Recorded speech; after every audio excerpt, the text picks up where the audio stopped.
এখন যখন ভিডিওটা শুরু করলাম দুপুর বাজে একটা, বের হলাম একটু দুপুর দুপুরই, কারণ এখনকার ম্যাক্সিমাম টাইমগুলো আমার দুপুরবেলায় থাকে।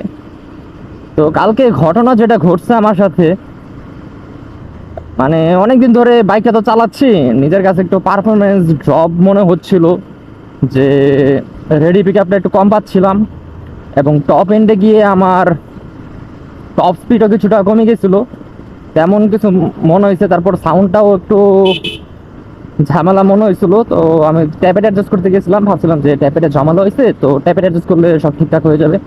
তো ট্যাপেট অ্যাডজাস্ট করতে গিয়েছিলাম, ট্যাপেট অ্যাডজাস্ট করতে গিয়ে ট্যাপেট প্রথমে অ্যাডজাস্ট করলাম, পরে টেস্ট ড্রাইভ দিলাম, মেকানিকও টেস্ট ড্রাইভ দিল।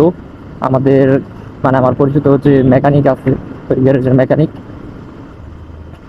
তো উনি ক্লাসটা ধরে বলতেছে যে ক্লাস প্লেটে ঝামেলা আছে, ক্ষয় হয়ে গেছে, এর জন্য স্পিড গেইন হচ্ছে না, প্লাস ক্লাচ মানে পুরো ফুল ক্লাচ হয়ে আছে।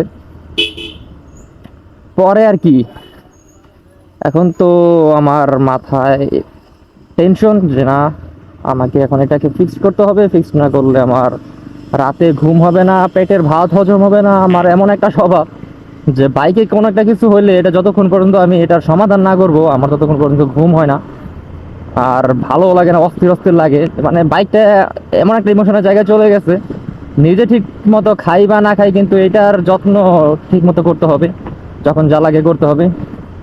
তো যেই কথা সেই কাজ, পরে চলে গেলাম ক্লাস প্লেট আনতে। এমনি শুধু ক্লাস প্লেটটাই গিয়েছিল, এমনি অন্য কিছু বেশি কিছু ক্ষয়টয় হয় নাই, জাস্ট শুধু ক্লাস প্লেটটা গেছে। পরে গেলাম অফিসিয়াল শোরুমে, সেইখানে থেকেই ক্লাস প্লেটটা নিয়ে আসলাম। বাইরে নাকি এটার দাম, মানে ক্লাস প্লেটের দাম 1200-1300 টাকা, তো অফিসিয়াল শোরুমে আমার কাছ থেকে দাম রাখছে 2237 টাকা। আরও নাকি বেশি দাম ছিল, এখন নাকি কমাইছে, I don't know. But official পার্টসের দামটা তুলনামূলক অন্য সব পার্টসের থেকে বেশি, এটা আমি মানি, কিন্তু এতটা যে বেশি হবে, যাই হোক, যদি প্রোডাক্ট ভালো হয় তো দাম দিতে কিসের অসুবিধা, দাম দিতে কোনো অসুবিধা নেই, প্রোডাক্ট ভালো দিয়ে হচ্ছে কথা। তো অফিসিয়াল নিয়ে যেহেতু কথাই বলতেছি, যাক ওই টপিকে পরে আসি। তো পরে আনলাম ক্লাস প্লেট, এনে লাগালাম, ঠিকঠাক হলো। আমার ইঞ্জিন অয়েলের ডেট আরও ছিল, কিন্তু এখন কি করার, যেহেতু ক্লাস সাইড খোলা হয়েছে, ইঞ্জিন অয়েল ড্রেল দেওয়া হয়েছে, সেই ইঞ্জিন অয়েল তো আর ভরতে পারবো না। প্লাস আমার আরেকটা ইঞ্জিন অয়েলও কিনতে হলো, কি বলে সিনথেটিক, ওর পেছনেও কস্ট গেল কালকে। মানে খারার উপর আমার অনেকগুলো টাকা চলে গেছে। বাইকের এরকম একটা জিনিস যে হুটহাট এরকম কাজ টাজ বেঁধে যায়, হুটহাট টাকা লেগে যায়, তাই আগে থেকে কিছু বলা যায় না যে টাকা লাগবে না বা লাগবে। দেখা যায় কোনো মাসে 1 টাকাও লাগে না, জাস্ট তেল ভরতে হয়, আবার কোনো মাসে দেখা যায় ওর পিছিয়ে 10-12 হাজার টাকা এমনি চলে যায়। এগুলা হয়, এগুলা কিছু বলার নাই। বাইক যেহেতু আছে, তো এটা মেনটেন তো করতেই হবে। আপনি যদি ওর থেকে একটা ভালো ফিডব্যাক চান, ভালো একটা সার্ভিস চান, তো ওকে তো আপনার মেনটেন করতেই হবে, তাই না? যেমন আপনার শরীর, আপনি সুস্থ থাকতে তো কত কিছু করেন, ঠিকঠাক খাবার খান, ওষুধ খান, মেডিসিন নেন, ডাক্তার দেখান, নিজের চেক আপ করেন। তো এত কিছু কিসের জন্য? নিজের হেলথ ভালো রাখার জন্য, তাই না? যাতে আপনি ভালোভাবে চলাফেরা করতে পারেন, সব কিছু ঠিকঠাক থাকে, আপনি সুস্থ থাকেন। তো সেম এস বাইক, বাইক হয়েছে এরকম একটা জিনিস যে নিজেকে মানে ওকে মেনটেন করতে হয়, প্রপার সার্ভিস আর আদার যা যা লাগে তা চেঞ্জ করা, ঠিকঠাক করা, মেনটেন করা। তো আপনি ভালো থাকতে চাইলে যেমন আপনার সুস্থতার প্রয়োজন আছে, বাইকটাকে ভালো রাখতে চাইলে তাও মানে বাইকেরও এরকম যত্নের প্রয়োজন আছে, মেনটেনের প্রয়োজন আছে। আপনি বাইক মেনটেন করবেন, যত্নে চালাবেন, যত্নে রাখবেন, ঠিকঠাকভাবে সব কিছু চেঞ্জ টেঞ্জ করবেন, দেখবেন বাইক আপনাকে কখনো ডিসঅ্যাপয়েন্ট করবে না, রাস্তাঘাটে কখনো বন্ধ হবে না, বা আপনাকে ঝামেলায় ফেলবে না। তো যেখানে ছিলাম, আপনার সুস্থতার জন্য যেমন আপনার হেলথ ভালো রাখার জন্য ডাক্তার, মেডিসিনস, ভালো খাবার দাবারের প্রয়োজন আছে, এক্সারসাইজের প্রয়োজন আছে, তেমনি বাইকেরও সুস্থতার জন্য ওর মেনটেন, সার্ভিসিং সব কিছুর প্রয়োজন আছে। তো অফিসিয়াল সার্ভিস সেন্টার বা শোরুম যেটাই হোক, এটা নিয়ে যেহেতু একটা কথা বলতেছিলাম, মানে টপিক যেহেতু উঠাইছি, তো এটা নিয়ে আরেকটা কথা বলি। আমি, হ্যাঁ, অফিসিয়াল জায়গা থেকে হয়তো বা পার্টস কিনি, কারণ ওইখানে একটা রিলায়েবিলিটি থাকে, একটা বিশ্বস্ততার ব্যাপার থাকে যে না পার্টসটা অ্যাটলিস্ট জেনুইন হবে। কিন্তু আমি অফিসিয়াল জায়গা থেকে কখন আমি সার্ভিস নিই না। এর একটা কারণ আছে, আমি কারণটা বলতেছি। আমার এই বাইকটাকে নিয়ে আমি উত্তরা মোটরসে মিরপুর 60 ফিট ব্রাঞ্চে গেছিলাম। আমি নামই বলে দিলাম, ওইখানে গিয়েছিলাম। জাস্ট আমার বাইকে কিন্তু কোনো প্রবলেম নাই, আমি জাস্ট শুধু নিয়েছিলাম সার্ভিস করানোর জন্য, এবং আমার ট্যাপেটে অ্যাডজাস্টমেন্টের ঝামেলা ছিল, মানে এর জন্য বাইক রানিং অবস্থায় ক্লাস ধরলে আরপিএম হাই হয়ে থাকতো। তো এই মানে এই সামান্য কাজের জন্য গেছিলাম। আমি বলি নাই যে কি হয়েছে, আমি বলছি আমি গেছি সার্ভিস সেন্টারে গিয়ে একটা মেকানিক আসলো, ওনাকে বললাম যে আপনি একটা টেস্টার দেন, দেখেন কি করতে হয়, তো ওটা ফিক্স করে দেন আর সার্ভিস করে দেন। তো উনি আমার বাইকটা নিয়ে বেশিক্ষণ চালায়ও না, জাস্ট সামনে গেল আর আসলো, আইসা বলে আমার ক্লাস প্লেট চেঞ্জ করতে হবে, আমার কার্বোরেটর ঝামেলা হয়েছে কার্বোরেটর চেঞ্জ করতে হবে, তারপরে আর কি যেন বললো, মানে অনেকগুলা পার্টসের পুরো লিস্ট ধরাই দিছে যেগুলো এগুলো চেঞ্জ করতে হবে। সব কিছু মিলে আমার 22,000 টাকা লাগবে। আমি বলি কী অবস্থা, 22,000 টাকা লাগবে? মানে আমার বাইকে তো কোনো ঝামেলা নেই, 22,000 টাকা তো লাগার কোনো প্রশ্নই ওঠে না। আমার বাইক পুরো ফ্রেশ, জাস্ট আমি তো নিজে বুঝতেছি যে আমার ট্যাপেটে ঝামেলা হয়েছে দেখে আমার আরপিএম হাই হয়ে থাকে। এটা যদি এখন আমার জায়গায় যদি একজন মানে অ্যামাচর রাইডার হইতো, যে নতুন নতুন বাইক কিনছে, বাইকের সম্বন্ধে তেমন একটা বোঝে না, তো তার তো ঘাড় মোড়াই হইতো ওরা।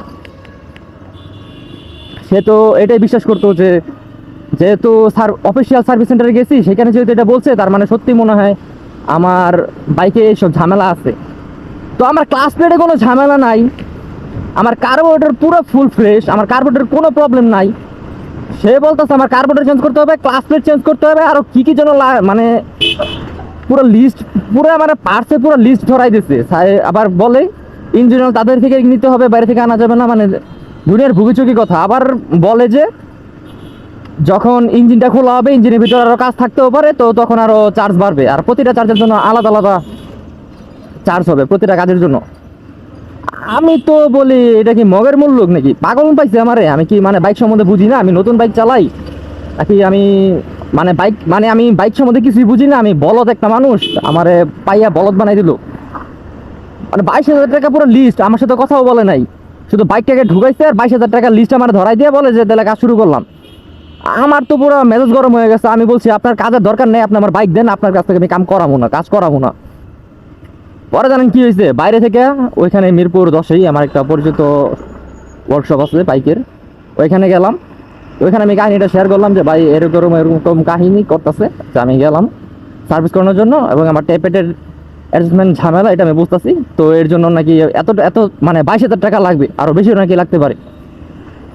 তো তখন উনি আমার বাইকটা ধরলো, জাস্ট ট্যাপেটটা মিলাই দিল, এবং ওনার কাছ থেকে জাস্ট একটা সার্ভিস করালাম, শেষ আমার কাজ শেষ। মোটামুটি 1500 টাকার মধ্যে আমার কাজ শেষ, ফুল মাস্টার সার্ভিস সব কিছু করাইয়া।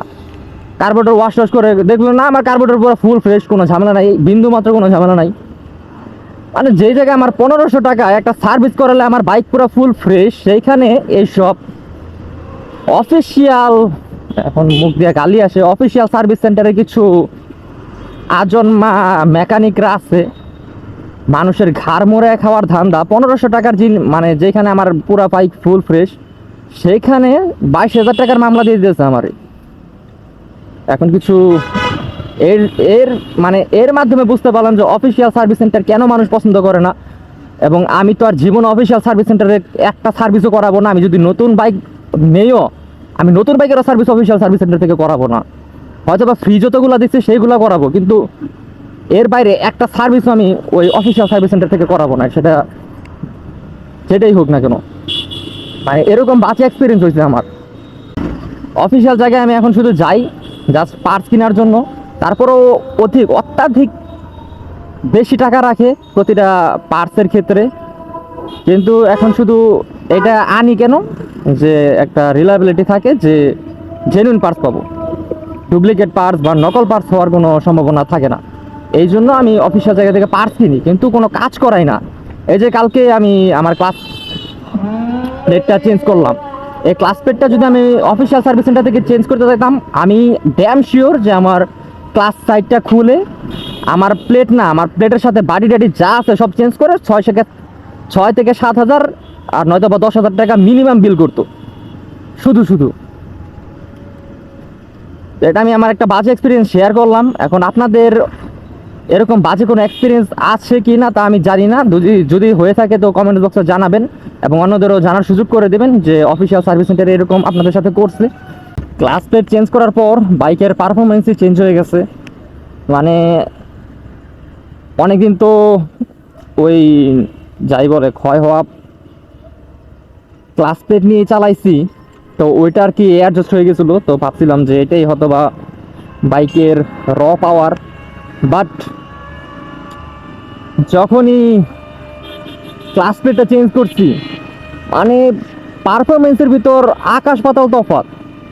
এখন শুধু ছোটলটা বাড়ি দিলে যেমন বাইক শুধু দৌড়ায়, আগে আমার মানে যখন ক্লাস প্লেট দুর্বল ছিল ওই সময় 65 মানে 60 আপ করতে আমার 5,000 RPM প্লাস চলে যেতে হইতো। আর এখন 60 মানে 4,000 RPM আমি 65 ক্রস হয়ে যায়। তো বুঝতেই পারছেন যে পারফরমেন্সে কতটা আপগ্রেড হয়েছে। কিন্তু এখন আপনাদেরকে পারফরমেন্স দেখাতে পারতেছি না, রাস্তায় ভালো পরিমাণ জ্যাম জটলা। বুঝলাম না এত জ্যাম কেন রাস্তায়। আচ্ছা, ভার্সিটির বাসগুলো সব এই দিক দিয়ে যাতায়াত করে, এর জন্য সামনে ভার্সিটি, আমাদের ভার্সিটির বাসও এই দিক দিয়ে চলাফেরা করবে আর কি। এখন আবার ছুটির টাইম ভার্সিটি, এই কারণে জ্যাম জটলা। মোটামুটি ভালোই জ্যাম রাস্তায়, বাতাস ছাড়ছে ভালোই।